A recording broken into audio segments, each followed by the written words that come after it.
Straight of Hormuz, दुनिया का सबसे महत्वपूर्ण ऑयल रूट, और अब ये सच में बंद हो चुका है। हर दिन करीब 20% ग्लोबल ऑयल सप्लाई इसी संकरे समुद्री रास्ते से गुजरती थी।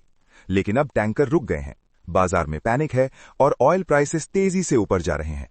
इस संकट का असर पूरी दुनिया पर पड़ेगा, लेकिन साउथ एशिया में सबसे बड़ा सवाल है इंडिया और पाकिस्तान में से कौन इस ऑयल शॉक को झेल पाएगा। क्योंकि दोनों देश तेल इंपोर्ट करते हैं, फिर भी एक्सपर्ट्स कह रहे हैं कि इंडिया प्रिपेयर्ड है, जबकि पाकिस्तान के लिए यह क्राइसिस बहुत भारी पड़ सकता है। तो आखिर ऐसा क्यों है, यही हम समझेंगे आज के इस वीडियो में। नमस्ते दोस्तों, मेरा नाम है ज्ञान प्रकाश और आप सबका स्वागत है मेरे चैनल ज्ञान प्रकाश इनसाइट्स पर। जरा सोचिए कि बस एक छोटा सा समुद्री रास्ता और पूरी दुनिया में खलबली मच जाए, रातों रात पेट्रोल की कीमतों में आग लग जाए। ऐसा ही कुछ हुआ जब दुनिया के एक बेहद अहम रास्ते पर संकट आ खड़ा हुआ। लेकिन इस कहानी में एक दिलचस्प मोड़ है। दो पड़ोसी देश भारत और पाकिस्तान ने इस संकट का सामना बिल्कुल अलग अलग तरीकों से किया। आज हम यही समझेंगे कि कैसे एक देश इस तूफान में भी संभला रहा जबकि दूसरा बुरी तरह लड़खड़ा गया। तो आज हम क्या क्या देखने वाले हैं? सबसे पहले तो समझेंगे कि ये संकट की जड़ क्या थी।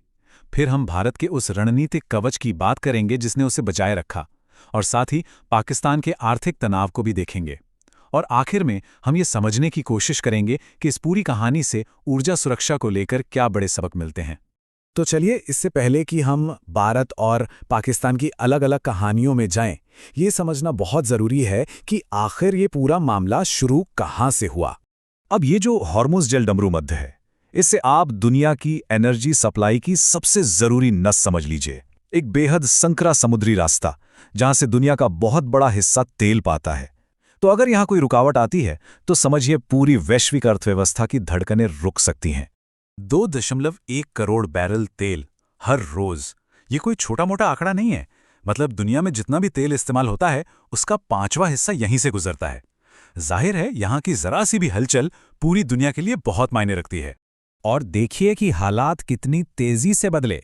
2 मार्च को ईरान ने ऐलान किया कि वो इस रास्ते को बंद कर रहा है। इसके तुरंत बाद बाजार में घबराहट फैल गई, तेल के टैंकर रुक गए और बस एक हफ्ते के अंदर 9 मार्च आते आते तेल की कीमतें आसमान छूने लगी। ये चार्ट साफ साफ दिखाता है कि इसका असर कितना जबरदस्त था। सोचिए, सिर्फ एक हफ्ते में तेल की कीमतें $90 से सीधे $114 पर पहुंच गईं। मतलब लगभग 1/3 का उछाल। ये महामारी के बाद की सबसे बड़ी और सबसे तेज बढ़ोतरी थी। अब एक तरफ तो पूरी दुनिया में अफरा तफरी मची थी, लेकिन एक बड़ा देश भारत, जो तेल का बहुत बड़ा आयातक है, इस तूफान से काफी हद तक बचा रहा। तो सवाल ये उठता है कि आखिर भारत ने ये किया कैसे? ये बात हैरान करने वाली है ना, कि दुनिया में तेल के दाम आसमान छू रहे थे, लेकिन भारत में पेट्रोल डीजल की कीमतें वैसी की वैसी ही रही। आम लोगों तक इस वैश्विक संकट की आंच पहुंचने ही नहीं दी गई। पर यह हुआ कैसे? देखिए, भारत की कामयाबी का राज कोई एक चीज नहीं थी, बल्कि ये एक बहुत सोची समझी 3 तरफा स्ट्रैटेजी थी जिसे सालों से बनाया जा रहा था। पहला, अपने तेल के स्रोत अलग अलग देशों में फैलाना। दूसरा, मुश्किल वक्त के लिए तेल का बड़ा भंडार तैयार रखना। और तीसरा, सही आर्थिक और कूटनीतिक फैसले लेना। ये कोई रातों रात नहीं हुआ। भारत ने काफी पहले ये भांप लिया था कि एक ही रास्ते पर निर्भर रहना ठीक नहीं है। इसलिए रूस, अमेरिका और अफ्रीकी देशों से तेल खरीदना शुरू किया गया। नतीजा ये हुआ कि हॉर्मुज़ वाले रास्ते पर निर्भरता काफी कम हो गई, जिसने इस संकट में एक कुशन का काम किया।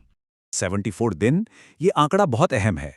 इसे भारत का एनर्जी सिक्योरिटी का कवच कह सकते हैं।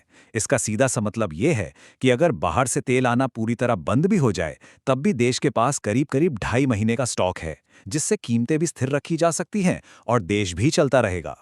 तो ये तो हुई भारत की कहानी। लेकिन अब तस्वीर का दूसरा रुख देखते हैं, भारत के पड़ोसी देश पाकिस्तान के लिए। यही संकट एक बहुत ही मुश्किल और अलग कहानी बनकर आया। ये जो आप देख रहे हैं, ये उस वक्त के हालात को बयां करता है। सड़कों पर गाड़ियों की लंबी लंबी कतारें, लोगों में घबराहट और एक डर कि महंगाई की एक और लहर आने वाली है जो सब कुछ और मुश्किल बना देगी।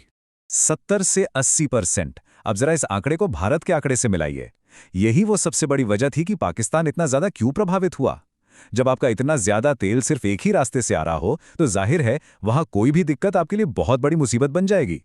पाकिस्तान की सरकार के सामने बहुत ज्यादा ऑप्शन थे ही नहीं। देश की आर्थिक हालत ऐसी नहीं थी कि वो बढ़ी हुई कीमतों का बोझ उठा पाती। नतीजा, इसका पूरा भार सीधे आम लोगों पर डाल दिया गया। PKR 321.17 ये सिर्फ एक नंबर नहीं है, ये उस बोझ को दिखाता है जो वहां के आम आदमी पर पड़ा। पेट्रोल की कीमत में एक झटके में 55.5 पाकिस्तानी रुपए का इजाफा। सोचिए, इसने लोगों के महीने के बजट पर क्या असर डाला होगा। तो हमने ये तो देख लिया कि क्या हुआ, लेकिन अब सवाल आता है कि क्यों हुआ। आखिर इन दो पड़ोसी देशों की तैयारी में इतना जमीन आसमान का फर्क क्यों था? ये टेबल समझिए पूरी कहानी का साल है। एक तरफ भारत है जिसकी निर्भरता कम है और रिजर्व्स ज्यादा, और दूसरी तरफ पाकिस्तान जिसकी निर्भरता बहुत ज्यादा है और रिजर्व बहुत कम। इसी एक वजह ने दोनों देशों की प्रतिक्रिया को तय कर दिया। एक ने झटके को सोख लिया, दूसरे को उसे आगे पास करना पड़ा। और ये बात समझना बहुत जरूरी है कि ये फर्क रातों रात पैदा नहीं हुआ, ये सालों के फैसलों का नतीजा है। भारत ने अपनी ऊर्जा सुरक्षा पर दशकों पहले से काम करना शुरू कर दिया था, जब 2003 में स्ट्रैटेजिक रिजर्व बनाने का फैसला हुआ। वहीं पाकिस्तान आर्थिक मुश्किलों की वजह से इस मामले में पीछे रह गया। तो आखिर में इस पूरी कहानी से हमें सीखने को क्या मिलता है? क्या है इसके बड़े सबक? आगे का रास्ता भी दोनों देशों के लिए एक जैसा नहीं है। भारत के लिए चुनौती है कि अगर ये संकट लंबा खिंचता है तो वो अपनी इस मजबूत स्थिति को कैसे बनाए रखता है। वहीं पाकिस्तान के लिए ये संकट एक मौका हो सकता है, एक मौका अपनी ऊर्जा नीतियों को नए सिरे से बनाने का और रिन्यूएबल एनर्जी जैसे विकल्पों पर ध्यान देने का। और सबसे बड़ा सबक शायद यही है कि जियोपॉलिटिक्स यानी कि दुनिया की राजनीति और किसी देश की ऊर्जा सुरक्षा, ये दोनों चीजें एक दूसरे से बहुत गहराई से जुड़ी हुई हैं। इन्हें आप अलग करके देख ही नहीं सकते। तो हम आपको इसी सवाल के साथ छोड़े जाते हैं कि आज की इस अनिश्चित दुनिया में क्या किसी देश की सैन्य ताकत से भी ज्यादा जरूरी उसकी ऊर्जा रणनीति है? क्या यही उसका सबसे बड़ा रक्षा कवच है? एनालिसिस पसंद आया हो तो लाइक और शेयर करिए। यहाँ सिर्फ न्यूज नहीं, स्ट्रैटेजी समझाई जाती है। और ऐसे ही वीडियोस के लिए सब्सक्राइब करिए ज्ञान प्रकाश इनसाइट्स को। Thank you.